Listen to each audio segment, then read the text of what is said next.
Welcome back to That Handicapping Show. I'm Claire Novak, joined once again by Tom LaMarra. We are here to talk about the $1 Million Pennsylvania Derby. Grade 2, mile and 1/8 for the 3-year-olds at Parks, and this race at one time could have been a target for American Pharoah, but he went to the Travers, and he is not running here.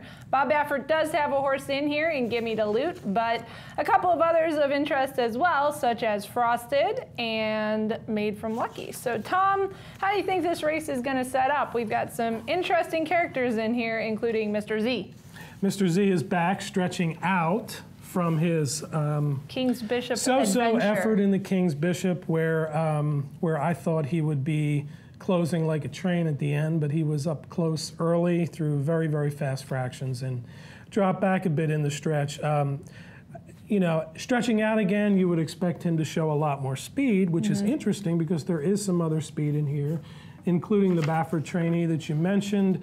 And there's also Iron Fist, who was taken off the pace in the West Virginia Derby and closed really well. Actually, he loomed a winner in mid-stretch, and then he flattened out a bit. But he's generally, he's shown some good speed in California. So this could be a very tricky race, I think, including for the favorite, or who I think will be the favorite, is Frosted, obviously, who ran a great race in the Travers. Yes, Frosted, my concern with him is that he really put so much pressure on American Pharoah throughout. I mean, they were gunning for that early lead, and he just stayed on the horse and actually, you know, many believe contributed to American Pharoah losing the race.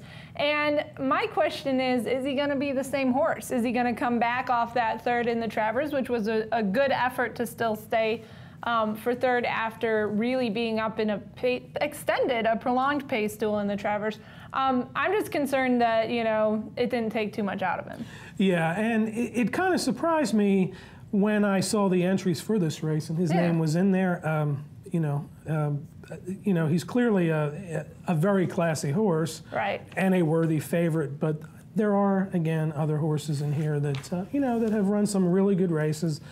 You know, I'm thinking the West Virginia Derby may actually be kind of a key race, or well, we'll find out if it is. Made from Lucky won. War Story was far back early and really was moving late in the stretch, and then of course Iron Fist, who was fourth.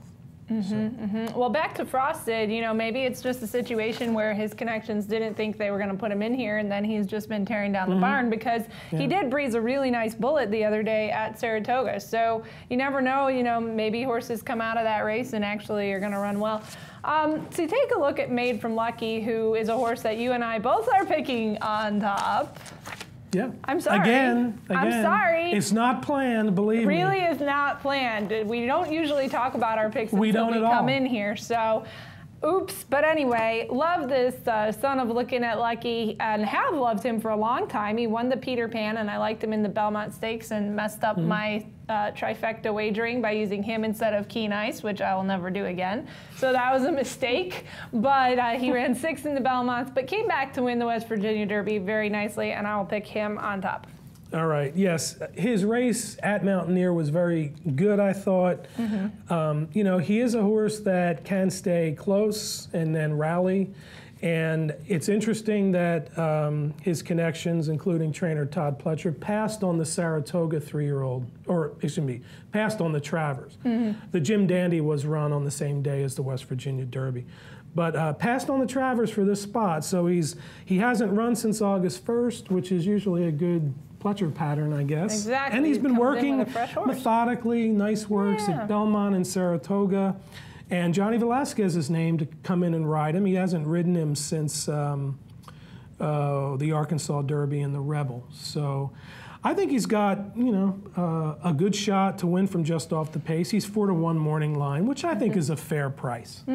And Gimme the Loot, I'm interested in him because he has won at the 1 1/8 distance. He won the Los Al Derby going that far, but has shortened back up, ran 7 furlongs, ran a mile. He's won 3 in a row, all at those different distances. So he's a versatile horse. He does his best running from just off the pace, and it'll be interesting to see him in here, and I'm going to pick him second. All right, all right.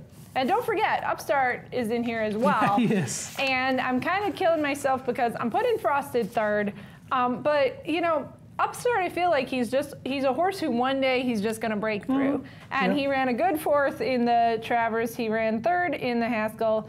You know, maybe this race would be his day, but I can only pick 3 horses in here for this purposes of this show. But if you were making other exotic wagers that include more than one, I would not leave him out. Yes, you could really spread out in this race because some really nice horses should be 6 to 1, 10 to 1, 12 to 1 maybe, I don't know.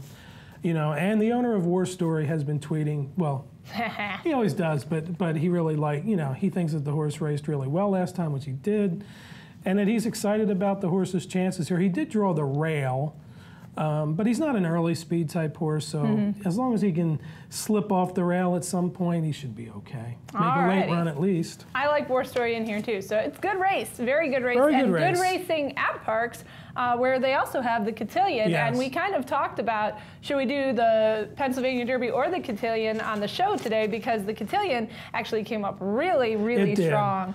Who do you like in here? Well, this is a grade 1 race, actually. The Pennsylvania Derby is a 2. You know what? Just to keep it short here, there's a horse in here, Peace and War, trained by Graham Motion, who ran a really good second in her last start, which was the Grade 3 Oaks at Delaware Park. The winner of that race, Calamity Kate, is racing in the Cotillion, but she kind of had things her own way in that race last time. I'm not so sure that's going to be the case. Peace and War in the Cotillion. All right, that's the Alcibiades winner from a couple years back, right? The Grade 1. Yes, it is. Yeah. Last year. Yeah, she's a nice filly, and happy to see her on the improve. And don't forget, Take Charge Brandy is in that race too. So more speed. Big day for Coach with Take Charge Brandy and Mr. Z both entered at Parks, and we will keep you posted with all of our coverage at bloodhorse.com. You can always follow us on Twitter for coverage of the races, and we want to thank Equibase for the PPs, and thank you for watching that handicapping show.